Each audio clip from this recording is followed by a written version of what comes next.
welcome back to another day of coding. September 20th, in case you're curious. Alright, so we're to the point where hopefully you know what's going on from the previous videos, because this is basically a series at this point. Code vlogs. We're at the point where we're trying to launch our first instance of a window, and I got an error creating the window. And it wasn't too hard to figure out that I didn't call glfw init, which you have to do before you call this. So, since we're going to launch multiple windows, we're going to potentially need to glfw init a lot of times. But I think you only need to do it once. Okay, yes, I confirmed we only need to do it once. So we're probably going to do it in this window constructor. We will just do it and we'll wrap it in a static boolean to make sure it only initializes once. And that should take care of it. Alright, so let's go ahead and do that. We'll live code this a little bit. Okay, so we want to go to, that's a sample project, just runs the base thing right now. So literally all it does, I commented everything else out. So that should at least get us our base case. And we're going to look in window, and we're going to make a private static. Well, I guess we need this to be hidden, this boolean, but we also want it to be static. So we're going to go, I don't think we can legally do this. Static bool glw is init.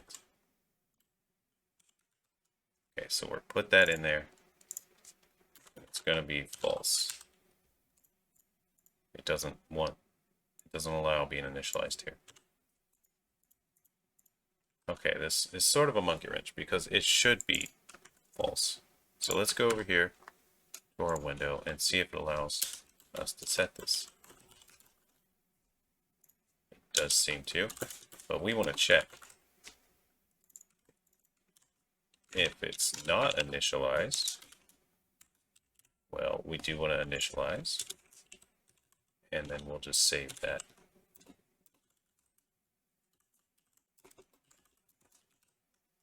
As true.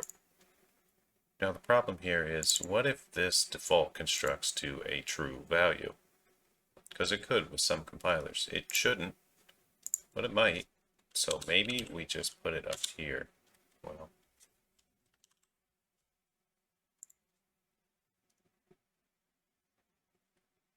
no, there's a better way to do this. We take this and we just put it within the constructor function as a local variable. And here it initializes to false. Now this will only get called on the first time. The first time it's declared, it's going to set to false. The rest of the time, it's only going to do this. So it shouldn't reinitialize, is the point. Alright, let's give that a run and make sure we don't get a crash. Probably get rid of these breakpoints.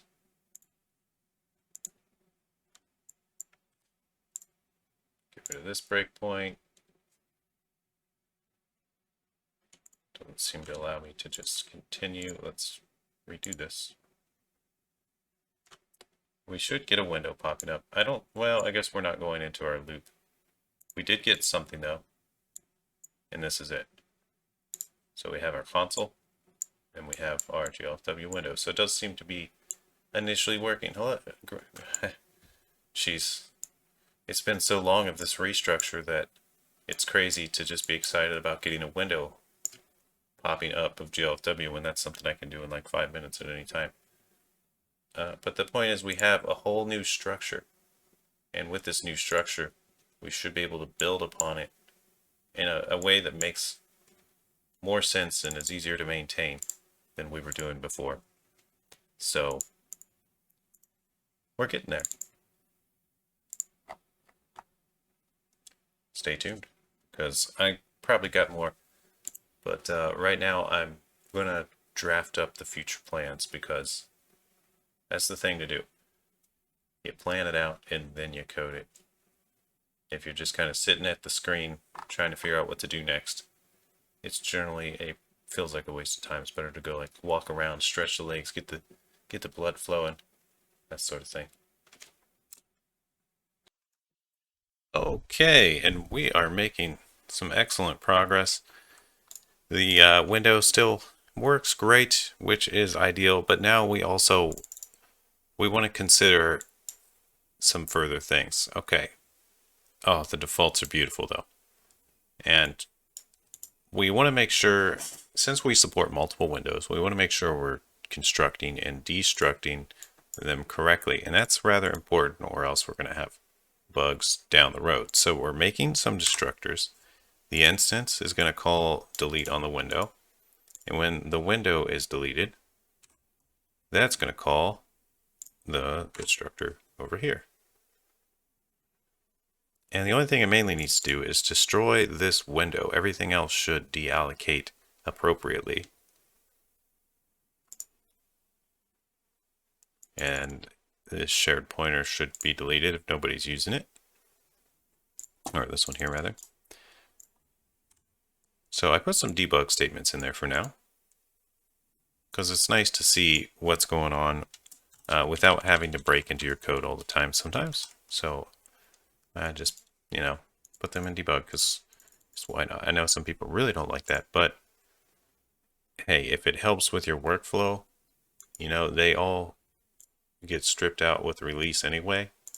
So I feel like it's not too bad to just do this if you don't want to bring in a library. Anyway, I'm getting ahead of myself. Here's the destroy window. There's something else we need to do to consider popping up multiple windows, and that is making the context current for the one that's in focus. And we're going to do that with an on window focus callback that we will set on each of these.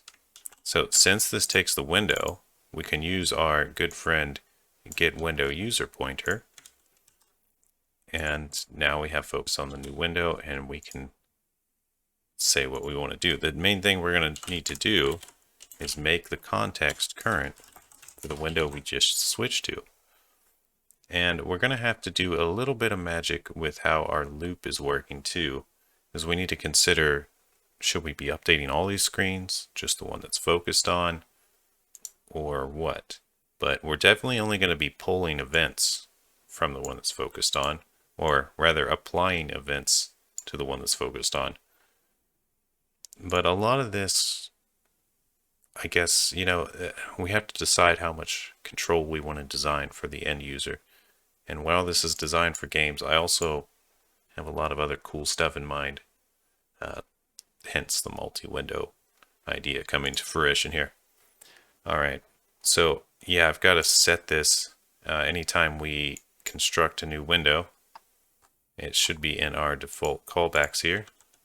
So it's going to be like set on focus callback, I think.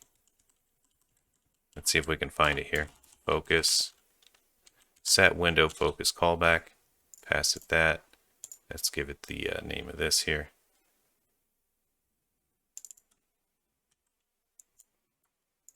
And there's one more really important thing, and that is that this needs to be a friend of the window class. So we'll go here, we'll copy this signature, and we'll go into our window, and we'll make another friend. And I left a comment here that should explain why. Since we are casting the GFL window to user pointer and then accessing private members, it needs to be a friend. Which private members is it accessing? I guess just the window itself. Wait, Yeah, I guess it's, I'm not 100% sure actually how to explain that, but basically, I felt like I had it all sorted out yesterday. All right, he doesn't know about this function yet. That's because it's in a CPP file, and we are declaring it as extern for that reason.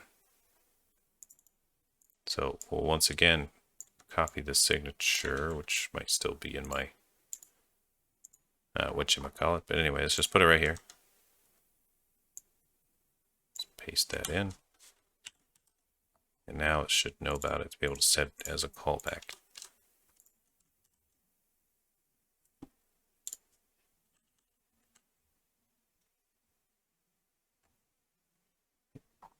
And I think we're looking pretty good here overall. Got a few more things to do. We need to decide, other than making the context current, what does it do, and design a little test. So we'll come back after a little bit and show some more. All right, a little update here on how we're going to just run these instances. So I was looking at this and I was thinking we're going to call run on each individual instance. Why not make it this static public function that basically will do its thing? So when we call this, it'll run. And now we need to put in some kind of callback that says we should switch to a different instance and do all this stuff. Or we could just do them all. We could pass in or take this entire list and run all the updates on all of them. But we might want to give that kind of control to the user. So we've got to think about some things. Namely, a lot of these poll events for like glfw, and there's one other one I think that, I guess mainly poll events. We probably don't need this to be per window. Maybe we can just do this in general if any window's focused. So I've got to kind of think about that a little bit. I guess that's going to be okay with each instance holding it for now. But yeah, that's something I'm thinking about too here, because we've got to really think about. Oh man, this is kind of making my brain hurt at this point. But with this new run setup, it still works fine.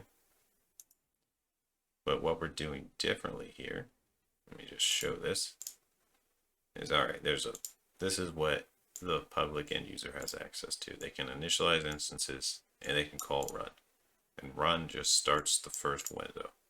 So let's go over to here and we can see that, yeah, throws if it's empty, otherwise it runs the front one basically. And if the size is more than that, we're going to throw it. We'll change this later. So we need to build in to this callback system some kind of switcher for the instances. So that's what I'm going to work on next. So there's a little bit of theory we can go through here. We can say we could go through all the instances. We could just do a for loop through these and run this update. And as long as there's instances for it to check, and as long as they're not closing, we'll go update, render, poll events. Now, the problem here is, how does poll events work on uncontext windows? Because we're going to be calling this a lot more than necessary, so we won't really only want to do it once. So we've got some design decisions to sort out here. Now, the obvious thing that comes to mind here, well, there's two different things that come to mind here, and I don't know which one is best or either of them are. But yeah, to just do it in a loop and isolate this poll events to just happen just once. And we'll have to do it in a different way, and we'll have to design this loop in a special instance running way. But I've got to think on that a bit before I continue. All right, we've gotten it to a point where we have multi-instances working okay, and I'll just show that here real quick. Let's go ahead and hit play, and I'll go through some of the code here in a moment and show you that the theory worked. It's not perfect yet, of course. All right, very good. So we have two windows here, and we can control them both and do whatever we want. Minimize. I don't know how it's gonna. Okay, there we go. Yeah, we can close them, and it'll delete one, close the other, and delete them both when there's none left. The whole app exits. So here's how we do it. First of all, we're storing a private list of instances. Well, not exactly private. We're basically going to have a list of running instances for our whole control system. And I made an extern of poll events that is actually in our callbacks. Not sure if it belongs here. And that way we can call poll events just once. And now let's take a look at our run loop, because most of the other stuff is still the same. We just, we just add to the list anytime we add a new instance. past the Windows options we want. So when you hit run, here's what it does. As long as there's something in the instances, it's going to keep going through this loop. And what it's going to do is go through every instance, and as long as it's not trying to close, it's going to update and render. And if it is trying to close, we're going to do a mark for deletion. And then after going through all those updates, we're just going to do a quick check if anything's marked for deletion and remove it if so. And then we poll events and keep going. So that way, every window that's running will continue to update, but we're only going to be polling events once rather than for everyone. So we pretty much hit all the marks we wanted. Efficiency could be a concern, but we're going to have to add in some stuff and make it do some work before we really know that for sure. We'll probably try to do some multi-threading where it makes sense, but that's a whole other ballgame. But for now, we're at a pretty good stopping point for the day. I'm pretty happy that we got several windows popping up. We could in theory make as many as we want. It should rotify. So that's kind of the beauty of this. Let me just go here and let's make a whole bunch of instances. Sure, why not? And it should launch basically as many as you want. There they are. And we should be able to close them. And there we go. So you could also specify what window you want it to be on, full screen or not, because you could get you a setup that says like, you know, put one window on my right screen, one window on my left, and stuff like that.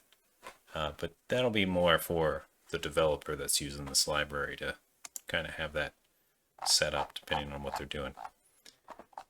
Because I'm thinking of some kind of big monitor app where you might have a map up in one window, stats and graphs on another, and you might have your main command center on your main window or something like that. And like a big pilot type console could be made with this, not just games. That's the whole thing. You know, let's just stick with 3 instances for now. We're not passing any other one options, but at this point we're looking really good. I think we're done with the windowing. Next, we're going to be working on putting in some of the core functionality into these instances and designing a little bit of that control.